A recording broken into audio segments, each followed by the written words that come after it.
Thank you so much for joining us. As always, we enjoy your attendance on At Issue here at WTVP. My name is H. Wayne Wilson. We're going to be talking about the arts. And for those of you who say the arts, I'm not, really the arts, it's important in every facet of life. And we're going to explain how important it is and the critical funding issues that address that face the arts with three people, one of whom is Michelle Ritchie. Michelle serves two purposes in being on the program. Number one, she is the Chief Financial Officer of Tri-City Machine Products here in Peoria, and she's also the Board President of Prairie Center of the Arts. Michelle, thank you for joining us. Thank you. And also joining us is Chuck Weaver. Chuck is a Peoria City Councilman, and we already know that the city kind of sets the tone for the arts in a community. We're going to talk about that with Chuck in just a moment. Thank you for joining us. Great to be here. Thank you. And Ra Joy is here. Ra has been on the program before. We appreciate it, Ra.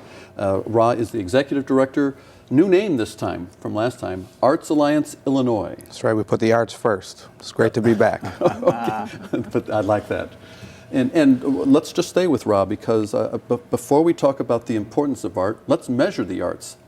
How important is it financially to the state of Illinois? Well, the arts mean big business in this state. You know, it's no secret that the arts are good for our souls. They serve to inspire us, unite us, and challenge us. But in this difficult economic environment, it's really important to note that the arts mean jobs. The arts sector and just the nonprofit art sector in this state supports over 78,000 full-time equivalent jobs. It's an industry that pumps $2.75 billion into the state's economy, and it's an industry that attracts talent, tourists, and investments to not only Peoria but to communities throughout the state. So if we're serious about staying competitive, if we're serious about economic development, we need to be serious about artists and creative enterprises in Illinois. Well, Chuck, I want to turn to you. And Rob mentioned staying competitive. The city of Peoria wants to attract business, wants to stay competitive in that arena, and Ra is suggesting that you have a better chance of doing that with the arts. So what role are you as a councilman playing, what role is the city playing in leading businesses to participate in the arts? Right. I thought you were going a little bit different direction with regard to take it any direction you want to go. With regard to where the city is going with regard to the arts specifically. I can come back to businesses later. But there's a couple of things there. First, we all know funding's tight. So it's just got to be critical that the way the city is going to tackle this, we have to be very efficient and really targeted on how we spend our money. But also we have to keep encouraging the private sector to step up and engage in a number of different ways. But just staying with the city's focus, I think there's a couple of things there. First, we do use part of our HRA taxes go to support the arts. I think that's a critical thing, and we'll continue to do that. And before you go any further, HRA, hotel, restaurant, and amusement tax. That's correct. Thank you. But then also, just with regard to our downtown warehouse district, that the folks, I can't take credit for that. There's folks before me that have done a great job of getting us going in the right direction with our downtown warehouse district. But it's just really critical that we get that area tightened down and focused into a small enough area that can be really energized, and the arts are going to have to be a critical part of that to energize our downtown. Your company, Tri-City, is part of the warehouse district. That's correct. What role does the city, from your perspective, as a private business enterprise, what role do you view the city serving in the warehouse district? Well, I think it's very important to have great infrastructure, utilities, water, sewer, roads, walkable roads. The city can facilitate those things, and they're about doing that in the warehouse district on Washington Street and other arterial streets. Down our way, we consider ourselves to be the southern anchor of the warehouse district. We'll be getting new sidewalks, and they did take Route 24 off of Washington Street. That was major to make more walkable experiences for pedestrians. If you can't get feet on the street, you can't have businesses that will thrive. And for those of you who wonder where Tri-City is, it is located next to the Cedar Street Bridge, right at the foot of Cedar Street Bridge on the south side of it on Washington Street. And many of you will remember it was the building that had Rapunzel coming off the side of the building for quite a few years. couple years. It was a major effort, including 140 students and teachers. I want to talk later about the Prairie Center, but before I do that, you are very unique as a business because you house a business, a going concern, and you house arts in the same building. Why did you do that, and what benefit do you see? Is there a symbiotic relationship? The building that we're in is an old rope factory, and it has wonderful space, which calls to artists, not very well suited any longer to the manufacturing process of the 18th, 19th century, 20th century. And it has been unused. There's 140,000 square feet that we eventually saw the light and saw that it calls to artists. But we wanted more structure than just renting to artists. We wanted something to happen. So we put together an artist in residency program with the mission to change Peoria through the arts. And has there been a relationship between the company and the artists? Prairie Center is allowed to operate in and around the building, in and around Tri-City. We don't allow artists into Tri-City per se during the day, but at night, with supervision, artists can use some of the equipment. And that's one of the things that we want to see happen, is that artists have available to them the equipment that they would not have available if they were not in an educational institution. When you get out of college, you don't have the ability to use these things. I'd like both Chuck and Rod to address this next issue, because we've heard the example of where a business has stepped forward. You believe in the arts, I know that. You bet. And as a matter of fact, you help to fund the arts personally, and maybe we'll talk about that in a moment. But your role as a city council member, do you encourage other businesses, maybe not to the extent that Tri-City does, but do you encourage other businesses to step forward? I think the arts are doing a good job at going out and trying to raise dollars in the business community. I think the problem there is that businesses are watching dollars every direction. You know, right now with Focus Forward CI, are you familiar with that effort? Yes, the replacement for the Economic Development Council. Right. I mean, one of their biggest, I can't tell you how many action teams now because it keeps changing. It's a very dynamic process they're going through, but one of those is about 25 to 44-year-olds and the livability of our community. And it's a major factor that they're talking about, and of course the arts go with that and how we can appeal to these people. So I think as businesses see that, there'll be more energy behind the effort of trying to get dollars from those businesses to support the arts. It's a win-win. When businesses support the arts, our artists and our cultural organizations win, but also the business community wins. And when you think about a competitive environment, it's really important that cities and towns can attract skilled workers, workers that can compete and achieve in a knowledge-based economy. Young people who have options to where they're going to live, they're going to select cities that have a vibrant cultural scene, things to do, things to experience. I love visiting Peoria because there are things for me to do, my family to do, and when businesses invest in our artists and in our creative enterprises, it benefits those same businesses because it makes the business environment more competitive, and it's a more attractive destination for a skilled workforce. So the business will benefit by having a larger, better pool Absolutely. of candidates if they think, gee, there's symphony, there's ballet, there's baseball, there's all kinds of arts. When we look at the Peoria scene, I think everybody's been putting a lot of focus on PRM, Peoria Riverfront Museum. In your estimation, how important is that to revitalizing the arts community? Well, that's the driver. I mean, we needed that engine downtown to say to people we're serious and we're going to make something happen. So that commitment's been made by Caterpillar and other businesses in the community, and now we just have to try to keep the energy behind it. And in order to do that, we need other, first of all, explain CHOW first, before I ask the question. What is CHOW? Central Illinois Arts Organization, founded in 2011 by artists in our local community. They all banded together to create a First Friday of every month, and from 5 to 9, people can go around from different studio to different studio and see what's going on. And it's a way to market their art. And this is a major change, I think, that has happened with the artists themselves, seeing themselves as having value, and by banding together, they have more clout. And energy. You anticipated my question. Oh, I I'm was going to sorry. ask about, no, you were right on the money, First Friday. And I want to point out an example of how businesses benefit. Because First Friday, up at the corner of Main and Sheridan, there are a couple of art organizations up there. And when they have First Friday, the businesses around there's a coffee shop, a new coffee shop. It opens up. It normally isn't open at that hour. Right. It opens up. And there's a couple of other businesses that open up when First Friday occurs. Right. And you hear stories of people when they come through. Prairie Center joined Chow, and so we are open for a limited number of hours because our artists want to go out and see what's going on in the community because they're from out of town. But you hear a number of people saying, well, let's stop down to Kelleher's, or let's stop down to Rhythm Kitchen. We want to go eat.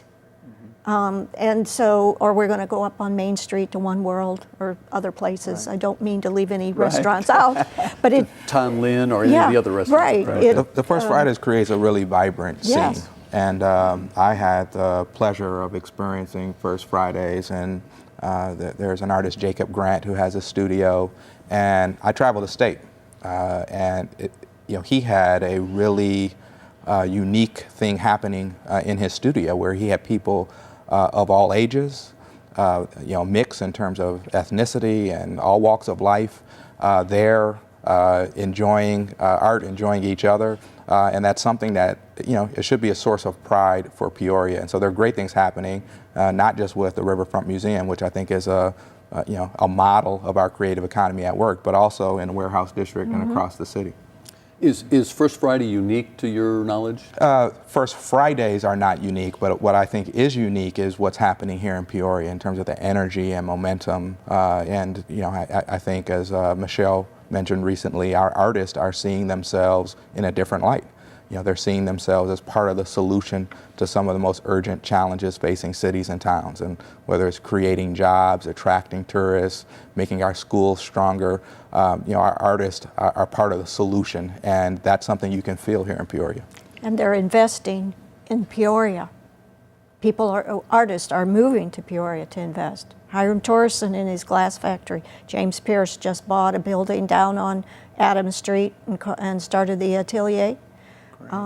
And things are starting to happen. The brass foundry that actually two Bradley graduates who had moved to Chicago came back to Peoria because they liked the environment of the arts community in Peoria. Wow, that's great. Ra mentioned minorities, ethnicity, and what role does arts play in the minority community? I think it's critical. I didn't know you were going to look at me and ask me that question, but I had a chance to spend a day with an African-American gentleman, 16-year-old kid on Friday last week. And we spent the whole day together, 7:30 a.m. till about 8 p.m. I had an event going on. He has helped me work that day. And he was a kid who was thinking about dropping out of school, and his principal asked me if I'd spend some time with him. I had one time during the day where I had to do some business, and so I left him alone in my car, and he said, "Can I have your iPad?" And I thought, what do you want with my iPad? And he said, well, I just want to listen to some music and look some things up. When I came back, I showed him how my XM radio worked. He had classical music, and he was looking at an arts web page. It's very critical. And I then knew, I didn't know this about this young man. The arts is what turns him on. Now, the school, I don't know if the school understands that about him, but it's critical that the school understands those things and ties in, because we've got to find the button for each of these kids that are going to touch them. And I don't know if our school system can have the funding to be able to dial into each kid like that. And I think that's where private individuals have to do that. And I can talk about that more later, but until we figure out how to, go ahead. Well, let's talk about it now. Yeah. I'm just really believe, I don't know if everyone understands how serious our economic problems are. I was just with some businessmen today talking, we think China's really solid. The reality is China also has a debt problem. It's not at their top corporate level, the corporate China Inc. level, it's down at their state level. they're wealthy at the top but not below. So you add that to what the problems are in Europe and the problems in the United States. We have a globe that is living off of borrowed money. Well, that can't happen forever. If our community is going to be ahead of the fray, we all have to start understanding it's going to take all of us individually to engage. And I don't think it's ever about the money. It's always about the leader. And so this is just something I started myself, and I asked you earlier. I don't want to be self-promotive. You felt it was appropriate here. It's appropriate for the discussion. You bet. I give my salary back every month from the city council, and I want to think of a way that'd be really impactful. And how do you take, it's $1,000, how do you take money and multiply it? Well, you don't put it behind an idea, you put it behind a leader. So every time it's amazing. I've done 18 of these now. 18 different people have come up and said, you know, Chuck, we need X, Y, Z. And I say, well, are you ready to lead that? And they go, well, how would I lead it? And then we kick it around, and pretty soon I say, here's what I want you to do. Send me a paragraph about your idea, and I've got a group of volunteers. One of them will call you, help you put together the application for the grant, and then you come in and present it. And if we agree to it, we'll fund you. Well, the deal is when they come, we're going to fund them. We want them prepared that we're going to fund them. Here's what happens. They've had this idea rolling around their head, but they've never had quite to dial it in to go put it into action. The other thing is once they have the $1,000, now they're morally committed. And I don't follow up with them on how they spend it properly. They're morally committed to do it.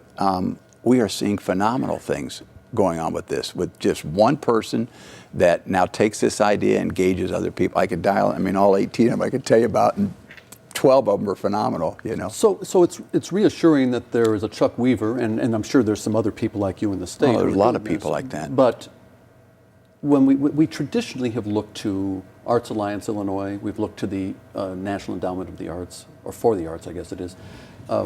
That money isn't there to any great extent. Your budget's been cut. Well, I think certainly funding for the arts in Illinois has been under siege since the economic downturn. Funding for the Illinois Arts Council has been cut by about 60% over the last 5 years. You know, that's just a cold, hard reality. At the same time, I think there's a race to the top with forward-leaning lawmakers, elected and appointed officials who understand and appreciate the importance of the arts to the competitiveness of our state and our communities. Rocco Landesman, who's no stranger to Peoria, NEA. The former NEA chairman, talked about the ingredients of a successful community that embraces the arts. And he said there are three key things. The first is an indigenous arts community. And certainly there is a strong and growing art scene here in Peoria. Very talented artists, wonderful cultural organizations. Another key ingredient is a business community that gets it. And I think, you know, a $53 million investment by Caterpillar and the Peoria Riverfront Museum and in their visitor center, that's a demonstration. The third ingredient is a political leadership that gets it. And you know, we're facing difficult times, but that's not an excuse for cities and municipalities to pull back. It's like cutting off your nose to spite your face.